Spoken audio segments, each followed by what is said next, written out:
I'm Cindy. I'm Jeanne. This is Jeannie, and we are co-directors at CHEC, which stands for Community Home Education Center here in Palm Beach County. We're coming to you live today to discuss a really fun topic, and it's a hot topic a little bit, but certainly one where every homeschool mom has wondered, what way should I do? And today we're going to discuss our experience and our research we found in communities, co-ops, individual classes, online classes, online schools that the public system operates. You know, there's a lot of different options as homeschoolers now, which I'm so grateful for, because I know when Jeannie first started, she said there wasn't that many options. No, for sure. It's definitely gotten so much more in the past, 5 years. It's really taken off. She said that there wasn't even as much curriculum. Like some things there, you couldn't even find curriculum. You just had to create your own curriculum. I think that was a little before me. Oh, okay. A little older than I am. But yes, there definitely was a time where if you wanted to teach the English grammar, you figured it out yourself. Very interesting. I'm super glad that we don't have to do that now. But now, on the flip side, we have so many options that it can be overwhelming, or homeschool families bounce around. And so we're here today to talk about that and answer some of your questions. So let's start with, Jeannie, what would you consider the difference between let's say a homeschool community, a homeschool co-op, and a homeschool group? Let's start there. And maybe classes. And then homeschool classes, yes. Okay. Well, what I understand, and you can fill in with what you've learned as you've kind of started here. So a co-op is something that the moms sort of get together to teach. So a lot of times co-ops are taught by moms. Either they share the responsibilities, or so like 1 week you would teach, 1 week I would teach, and then it would just be our children involved. A lot of times they're minimal cost because you're only paying for, let's say, what materials you use. So a lot of families will get together and say, I'm not great at science. I'll find somebody that's better at science, and we'll get together and we'll do a science co-op. It sounds fun. Yeah, and we'll specifically do apologia swimming creatures or something. And we'll follow what they do. We'll get together and buy the materials for our children. Fun. And that's the only cost. Okay, so that would be more of our co-ops. That would be more of a co-op. More parent involved, you'd say. Yes, absolutely. Okay, which is fun, especially for parents looking to be involved. Maybe you're new to the area, or you're looking for, your own tribe. I know that was a really popular word a couple years ago. Right. Okay, so then let's go to groups, homeschool groups. Okay, a homeschool group. Well, I think that can be anything. So if we're talking like specifically communities, let's say, I think maybe communities are where we hire tutors that come together and they teach our children. So a drop-off program. More of a drop-off program. Sometimes some communities locally and probably all over the country still require parent presence, but not parent teaching. So I think that's the difference. They tend to charge a little bit more. They're still not, for the most part, they're not like up to private school prices or anything like that. Right. So, and you're paying for, and a lot of times they offer many different classes. So you're not just getting together for a science community. You're actually doing science and English and math and things like that together in a community. Okay, great. And then there's a lot of different places now that offer individual classes. So you sign up and you pay for your child to take Latin or writing, and you drop them off, but you pay for the 1 hour, 1 hour and 15 minutes, and you drop them off, and you can add on, but it's specific and you can tailor it to each child, which this is a great option. It's kind of like hand-picking school, which classes you want your child to take. It's a great option for somebody that, say, doesn't know math. And so their child gets into algebra 2 and they're afraid of the upper grades or whatever. So it's a good option for them to give somebody else the opportunity to teach their child algebra 2. And you know what? It's a great option anyway, even when we have other children.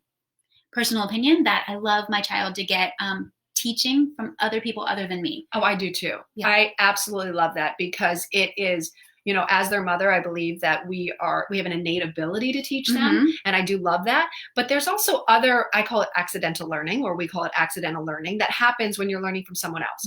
You're learning how to be a student of a different teaching style, which any child in life, whether when they get married or have friendships or professors or bosses or superiors, they're going to have to learn this skill. So I also think that they get to learn that skill and develop that skill in a safe kind of homeschool environment, which is key. So I do love that too. I love some drop-off individual classes, but they can get pricey as well, because if you're paying, especially if you have a large family. Jeanne has 7 kids. I only have 3. So if you have one kid that's really into science, maybe you find a couple of drop-off classes like that. So that's really cool. And then we have it's really great in the state of Florida. You have options to do online learning with the public education system, and you've utilized this. I have with a couple of your kids. And what we've utilized is called FLVS, and honestly, it's available to anybody in the country. You don't have to be in Florida. Oh, I didn't know that. Yes. Oh, yes. Okay, so she's utilized this, especially with some of her older kids, for which types of, like, typing? We've done typing. I usually wait until middle school, but once one of my children hits 6th grade,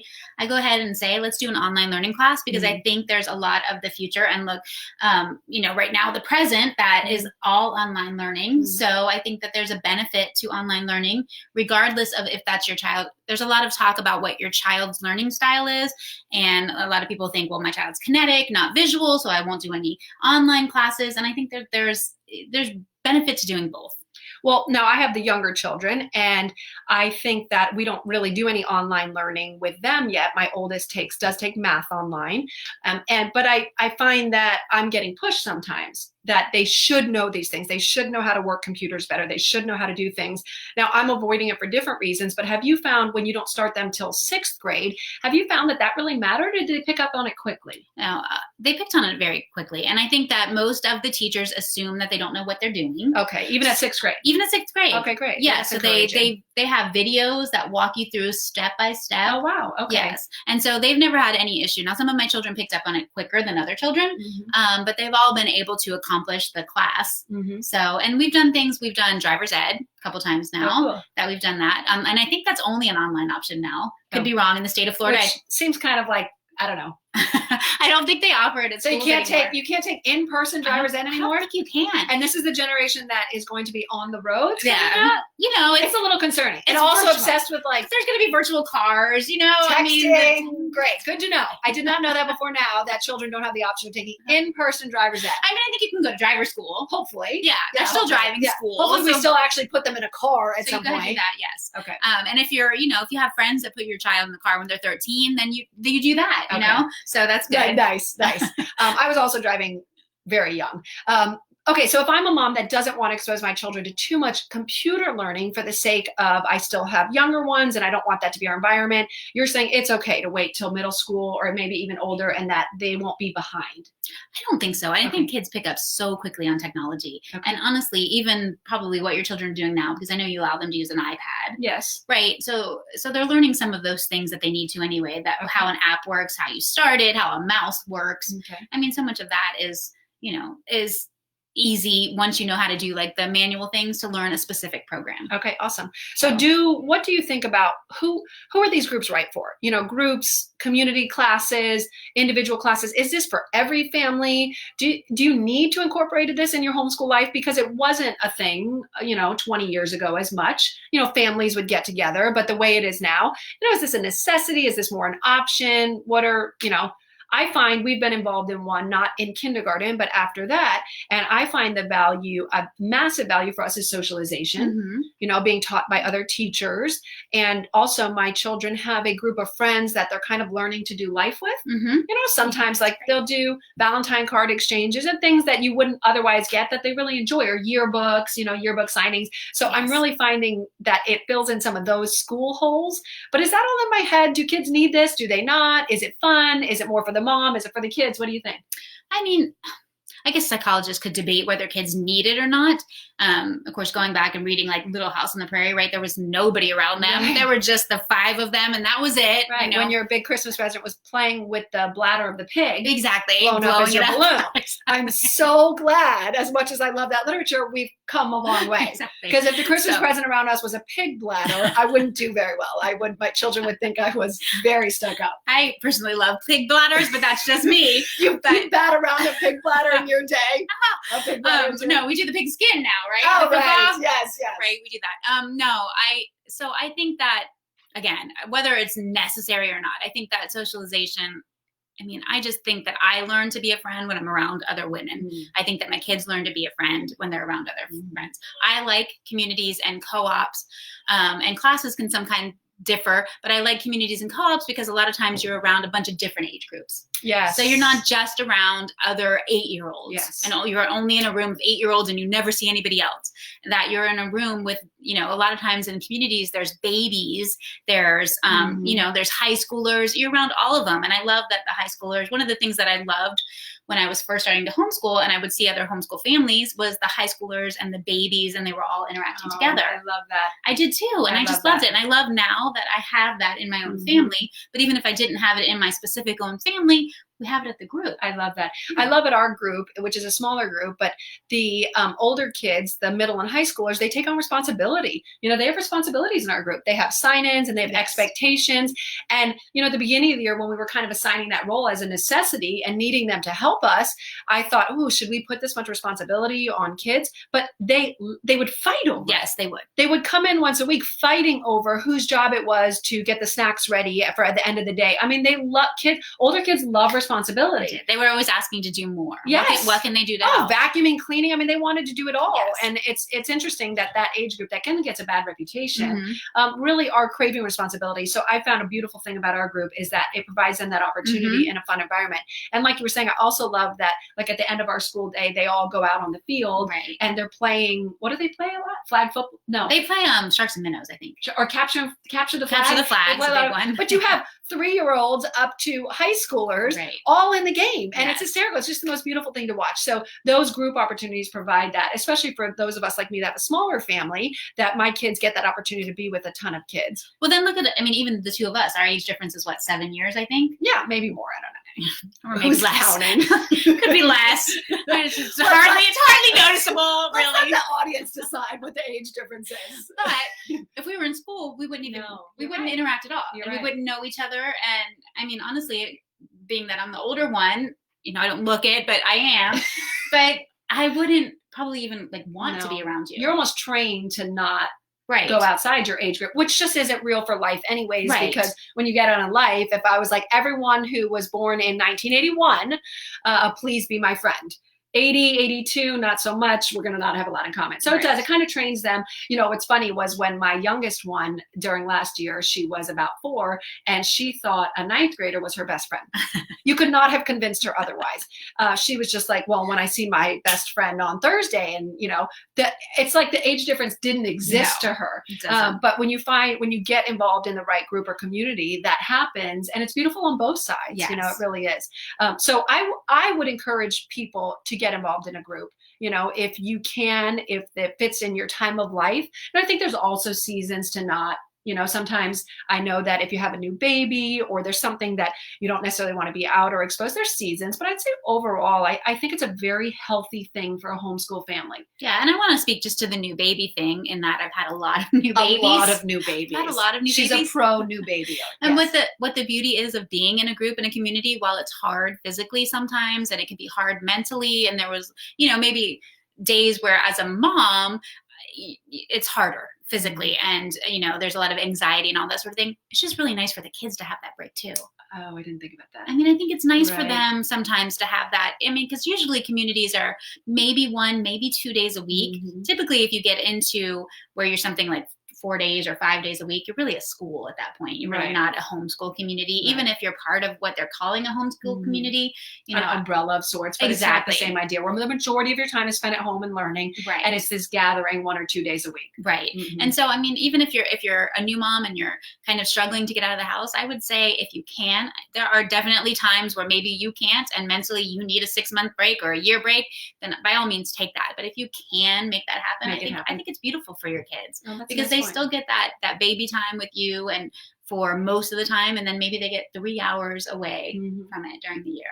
Now, I don't know what it's like to have, middle and high schoolers yet, but I know at the elementary school level, obviously they're very playful, and I found that a community that offers a lot of downtime where they can play games, play chess or, just create things together. It's been so valuable to me because I would have to invite 5 moms over and then are we going to my house or a public park? So to have a place. So I would also look for a group maybe that has a little downtime, whether it's in a gym or a playground, because especially that elementary, maybe early middle, they're so community driven. They're all constantly, our elementary school kids at our group are constantly creating clubs. Right. It's so cute. There's a this club and a that club and a we love puppies club and a this. And it's not clicky. It's just how they kind of commune together. Yeah. And downtime is important to offer that to children, which is one of the downside of the individual classes. Right. But on the upside of the individual classes is usually the rigor, the academics, depending on you want. I think you can have both in the community too. And something that I think years ago that I wouldn't have appreciated the downtime. I wouldn't have appreciated paying for a half hour playground time, that I see the huge benefit of it now in that. Yeah, because even when you were in school, do you remember if you were in classes, you couldn't necessarily speak to your friends in classes, but there was plenty of downtime. They were changing the classes, there was lunch, there was just time that you could. And I think sometimes when you go to a homeschool class and it's just for, okay, my child is going to go take algebra 2, that's harder to make friends. It is, especially if it's minute-to-minute class, which if you're paying per class, that's kind of your expectation. Right. So that's why it's nice, like you're saying, to maybe find something that combines both, where the rigor of the class, but even the 15 minutes in between classes, where they might help each other, say, hey, did you do your project? What did you find on it? They really tend to encourage each other, and get involved and ask questions. And that is nice with the downtime, as opposed to, I'm a big extracurricular. We do a lot of extracurriculars with my kids. But that's the same thing. Even at dance classes, it's 1 hour to 1 hour and they switch right to the next dance class. So even though we've been at the same studio for years, it's taken years for them to even develop small friendships, because it's you're in for ballet, out for this, and in for this and that. So the value of some downtime in a group setting is, it's immeasurable. Especially, do you find that at the older ages they want that as much, or do they need it? They want the downtime? Yeah, that kind of community, that friendship. I mean, I think so. They do? Yeah, I found with my children, what's funny is that we tend to make play dates with younger children. So we make play dates with our kindergartners and our second graders and things like that. And I've really found that it's the teenagers that need more of the interaction. But you're saying it doesn't happen as much. No, it doesn't. Interesting. Yeah, because I don't necessarily find a teenage mom, not a teenage mom, a mom of a teenager. Not that there's anything wrong with that. No, not that there's anything wrong with that. Mary was like 13. Exactly. I would have hoped to, be friends with her. Definitely. I would have liked to have been Mary's friend. Like, what a beast. Yeah. But, other moms of teenagers, I don't necessarily find them and say, dates. Yes, let's play. Let's have our kids get together and play. Okay. Now, I do have a couple of friends that are good at that, and they say, hey, can your teenager come over and spend some time? And I'm always grateful for that, because I don't think of it, but I think they need it more as they get older. Okay. So great. So when you're out there and you're looking for groups this summer, if you haven't found your group, also, what is your opinion on, you've been involved in several, led many, been involved in many more. What's your opinion on sticking with one, bouncing around? Because I do see in our community, the children that stick with it, some children or families just take time to develop relationships. Absolutely. So I've seen the value in some kids sticking it out 2, 3, 4 years plus, and that time it takes. And then you see other families that kind of come and go, maybe here 1 year, there the next. What is your opinion on all the groups you've been in? Because you have had to move around. Some didn't meet your family's needs at that time. Right. Do you think there's value, even if you're like, well, it's just not a perfect fit, in sticking it out? I think it's so individual, first off. I think that individual family needs are different, and it differs by season to season. I think that I would have loved to have a group that my kids could have grown up with other children. And I never really had that. Okay. And now, whether part of that was me in that I jumped around too much before they were able to form relationships. I mean, some of it was just the group dynamics changed. So they offered things one year that they then didn't offer the next year. And so people split different places. I also think when I was a young homeschooler, a lot of what they offered was support groups. And we didn't really talk about the difference between support groups and communities.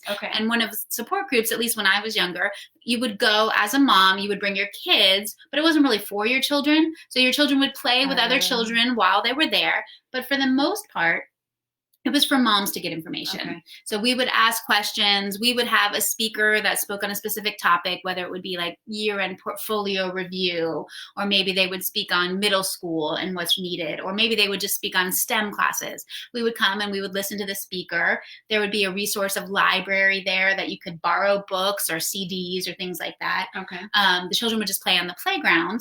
And then at the end, you would collect your children and you would leave. And I think that changed a lot. So when we moved into more of a community setting, we kind of lost the need, I felt like, for that support group. The need or just the access to it? Did you still feel like you needed it? I guess it was a little bit of both. So we lost the access to it. Okay. But at the time, because you're in with other homeschoolers then, and then you have built a relationship with them. Right. So then if you just have a relationship with other homeschoolers, I guess that need for like a specific talk once a month lessened a little bit. Oh, because you're asking, like I go to you all the time and I'm like, oh, so once you make your community of homeschool moms, I know who to reach out to. Like one of the moms I reached out to when I had a dance issue, her kids are really into dance, and I had an issue with my oldest in dance this year, and I reached out to her. So I guess I see what you're saying. So now that I have like a group of homeschool moms, I have enough of like experience many different things that I can reach out to. So you're saying they're really valuable always, but until you kind of found your little tribe of people. Right. And it doesn't necessarily mean you're best friends. Right. It's just that they're your people that are doing this part of your life together. And that you have specific friends or specific moms that you can ask other questions to, or dads that you can ask other questions to. So I think what you were saying, would it have benefited staying in a community that necessarily wasn't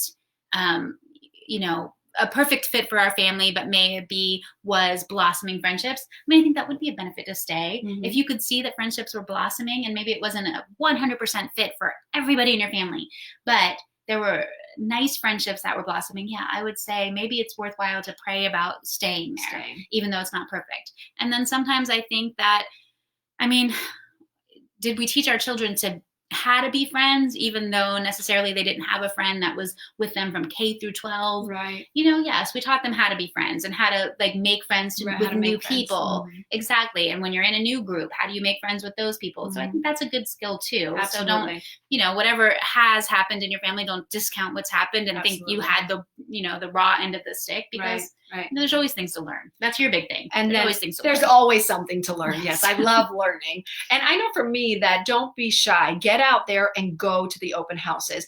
I know when we hold our open houses, we want all homeschoolers to come, even if you're like, well, that day of the week doesn't work for me and this doesn't, because we want you to come and we can answer questions. Jeanne knows of other groups. I know of other groups. We know of maybe something that would be a fit for you. Homeschoolers in general are sharers. Yes. I think so. And I know I attended, no less than 8. Before I joined the one that we're in, and I wanted to know, and it didn't matter what it cost, where it was, location. I just figured I'm gonna learn something from everyone I go to, and I did. And what I learned is that homeschoolers are very, if I get this word wrong, she's gonna make fun of me. Ingenuity, like very creative. Ingenuous? Is that what you mean? No, like I don't know. They're very creative. They think of things. Entrepreneurial. That too. I mean, because there are groups that just, they've thought of everything, and it's really so cool. Smaller, bigger, like you said, parent involved. So I learned a lot. So if you haven't found your fit, or if you just haven't even found one, go to every open house you can, which this is about late spring and summer's open house season, and go to as many as you can, because I also feel that you'll walk into one and get a feeling, of like, oh, this might be a good fit, So get out there. Don't be scared. Bring a friend if you want, even a friend that has school kids and not homeschooling. Bring a friend, they're usually a couple snacks or whatever. It's an hour and a half and you're not going to miss out. Now, I do find that most of them meet at churches. They do. And I think that's because churches have big areas that they're not using during the week. Right. So it's a rent kind of issue. Exactly. So don't be afraid if it's at a church that you might be like, oh, I would never. And, churches are there to, spread love and kindness, and everyone is looking for something different, but they're really blessing the community by opening their buildings to homeschool communities for usually next to nothing in rent, really. And it's such a blessing, and they're such a blessing, all the churches around. So even if it's like at a church that you're like, I would never, I heard something, just go to the open house, get out there, stretch yourself a little bit, because it's independent, and we need these places that rent us this space as homeschoolers, because we would just be outpriced if we had to just rent retail space, or especially if you like think if you're only meeting for 3-4 hours a week. Once a week. Yes. It would be very difficult to make it worth the while for a business to rent that space to you. Insane. Yes. And I think too, what you were saying, visit different groups, get a feel for if you can bring your kids, because they usually have a good feel for, I want to be here. Yes. They're very excited about being there. Everybody was friendly to them, or maybe it was the opposite. And then you can kind of gauge that too. Yeah, absolutely. Yeah. So bring your husband if you can. Yeah. I always try to bring my husband to as much as possible. He's become quite the homeschool fan over the years, but it didn't start out that way. Right. And I found that and a lot of husbands, it takes them more time to get on board. Mm-hmm. Not that they don't trust us, but it's so outside of what most of us grew up doing, unless you were homeschooled yourself, which is quite rare. Right. So bring your husband, Mm-hmm. they love it. Our homeschool dads are the best. They are. I just love our homeschool dads. Yes. They're fun, and they can show up and do 2 hours of labor for us on an end of the year party, and they get all the praise in the world. I just love that. Let's all come back as homeschool dads. Yes, let's do that. But get out there, guys. Stretch your wings. Find your group. Find your tribe. Don't be discouraged if a couple didn't work before. Absolutely. Try again. Find your people. Your children will appreciate it. Your family will appreciate the growth. And if it doesn't check off all the boxes, consider sticking with it if it checks off most of the boxes. Yeah. And hey, I just wanted to say one thing about price, because this was something that was important to me as a mom of 7 kids. And I've always been like, listen, McDonald's is expensive when you're multiplying it times 9. It's true. Yeah, it just imagine. is. Yeah, okay, I would just feed less children. And I'd be like, well, I want you get to eat today, and you don't get to eat today. Whatever. I wanted the extra grilled chicken, so kid number 4 isn't eating. I can't. It's so selfless. But yes, go on. So what I'm saying is sometimes we have to stretch ourselves. So there's some things that I've done that cost more money than I necessarily would have in my budget. Have said I'm going to allow myself to spend this much. But it's always been a blessing when the community fit in so many other areas. That's wonderful. Yeah. That's so wonderful. Don't just say, okay, well, this is out of our range. I'm not even going to go to the open house. Right. Go to the open house, because here's the thing. If it's a class that's say maybe the class is $600 a year or something, and you're multiplying that times 5 kids, and you're looking at that's $3,000. Right. And that's a lot of money, and that's more than our budget. But if every other box checks, and I just have found that, I don't know, that there's a way to do things that makes it work. Yeah, that you're sure that your family is supposed to do. I don't know how we make it work, but we always make it work. Yeah. And on the flip side, I think in the beginning of my journey, I was, Dave Ramsey would not approve of my finances. Let's just put it that way. So no one reached out to him. I've taken the course and I have the books, but let's just say he wouldn't approve. So I was like, whatever it takes. I don't care how much we have to spend. So I've been to open houses on the most expensive side and been disappointed. Absolutely. So I was prepared to spend, you want $3,200 a kid for the year? Yeah, that must mean you're great. And then I got involved and asked questions. And it's not that they weren't great. I shouldn't say that, but they didn't fit what I was looking for. Right. So then on the flip side, don't think just because it costs more that the more value is there. Really ask questions. What are you looking for? And then also I think it's important to look for a group that fits in where your holes are. So if Jeannie's an introvert, if you're an introvert, try to find a group that's going to provide, so you're less likely to get out, do play dates, talk to strangers at the park. That's cool, but maybe look for a group that does a little bit more community stuff. And if you're extroverted like me, it's okay if your kid takes a 1-hour class, come and go every once in a while, because we're making friends at Publix. I think that it's okay to, think about who you are as a mom too. I think so too. And find a group. We love you guys so much. Thanks for watching. Thank you. Bye.